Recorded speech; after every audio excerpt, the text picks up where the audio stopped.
1956 کا ماہ جولائی پاکستان کی سیاسی تاریخ میں ایک خاص اہمیت رکھتا ہے۔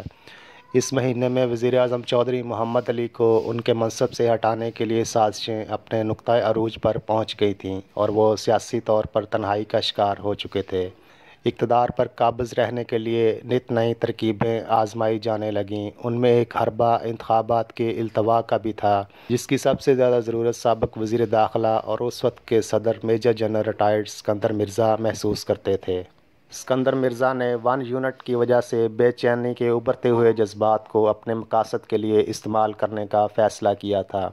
اگلے کچھ عرصے کے دوران اسکندر مرزا چودھری محمد علی کے بعد ان کے جانشین حسین شہید سہروردی کو بھی گھر بھیجنے میں کامیاب ہو چکے تھے اور اب ان کے سامنے انتخابات سے راہ فرار اختیار کرنے کے علاوہ وزیر اعظم فیروز خان نون سے نجات کا مرحلہ درپیش تھا۔ اس مقصد کے لیے سب سے پہلے انہوں نے سابق ریاست کلات کے حکمران میر احمد یار خان کو اعتماد میں لیا۔ میں نے بھوپال کے نواب کو بلا لیا ہے، وہ وزیر اعظم بن جائیں گے تو میں صدر ہی ہوں، اس کے بعد سب ٹھیک ہو جائے گا۔ میجر جنرل اسکندر مرزا نے خان آف کلات میر احمد یار خان کے کان میں سرگوشی کی، بس تم کوئی ایسی تدبیر کرو کہ سب کام بغیر کسی رکاوٹ کے انجام پا جائے۔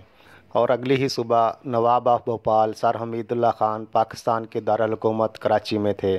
یوں اس منصوبے کے روبہ عمل آنے میں اتنی ہی دیر باقی رہ گئی جس کے لیے غالب نے کہہ رکھا ہے کہ 2-4 ہاتھ جب کہ لبِ بام رہ گیا۔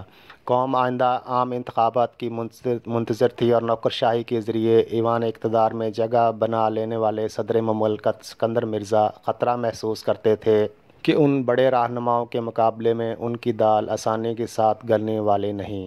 اسی خطرے کو بھانپتے ہوئے اسکندر مرزا نے ایک منصوبہ ترتیب دیا جس میں ایک کردار نواب آف بھوپال کو ایک خان آف کلات کو ادا کرنا تھا۔ اگلے ہی روز بھوپال کے نواب سر حمید اللہ خان کراچی میں تھے۔ یہاں سوال پیدا ہوتا ہے کہ اعتماد کا وہ کون سا رشتہ تھا جس کی بنیاد پر اسکندر مرزا نے خان آف کلات کو اپنا رازدار بنایا اور بھوپال کے نواب کو ملک کا سب سے اہم منصب سونپنے کا فیصلہ کیا۔ بھوپال کے نواب نے کراچی پہنچتے ہی کلات کے خان سے ملاقات کی اور اسکندر مرزا کی طرف سے کی جانے والی پیشکش پر ان سے مشورہ کیا۔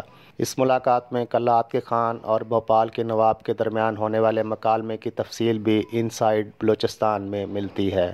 اگلے روز نواب آف بھوپال اسکندر مرزا سے ملے تو انہوں نے اس موقع پر خان آف کلات سے ہونے والی گفتگو کا نہ صرف یہ کہ کوئی حوالہ نہیں دیا بلکہ محض ذاتی اقتدار کو بچانے کے لیے تیار کیے گئے اس بچکانہ کھیل پر بھی کسی ناپسندیدگی کا اظہار بھی نہیں کیا، بلکہ ان سے درخواست کی کہ وہ انہیں کچھ وقت دیں تاکہ وہ لندن میں اپنے کاروبار اور انڈیا میں اپنی جائیداد کے معاملوں کو مناسب طریقے سے نپٹا سکیں۔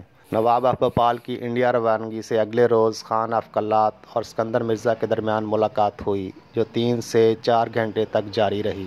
اس موقع پر اسکندر مرزا نے خان کو بتایا کہ نواب ان سے اپریل 1958 میں وطن واپسی کا وعدہ کر کے گئے ہیں۔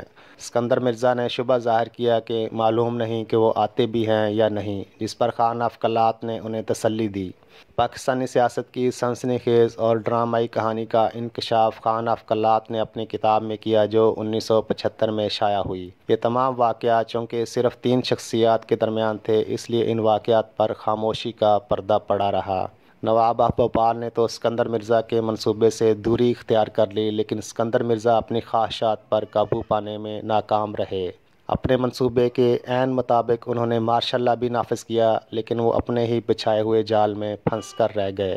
اس کے بعد کی کہانی یہ ہے کہ اسکندر مرزا نے اپنی اس ناکامی کا غصہ خان آف کلات پر اتارا، انہیں لاہور کی ایک جیل میں بند کر دیا اور اس سے قبل رات کی تاریکی میں حملہ کر کے کلات کی اینٹ سے اینٹ بجا دی اور اس آپریشن میں کئی افراد ہلاک بھی ہوئے۔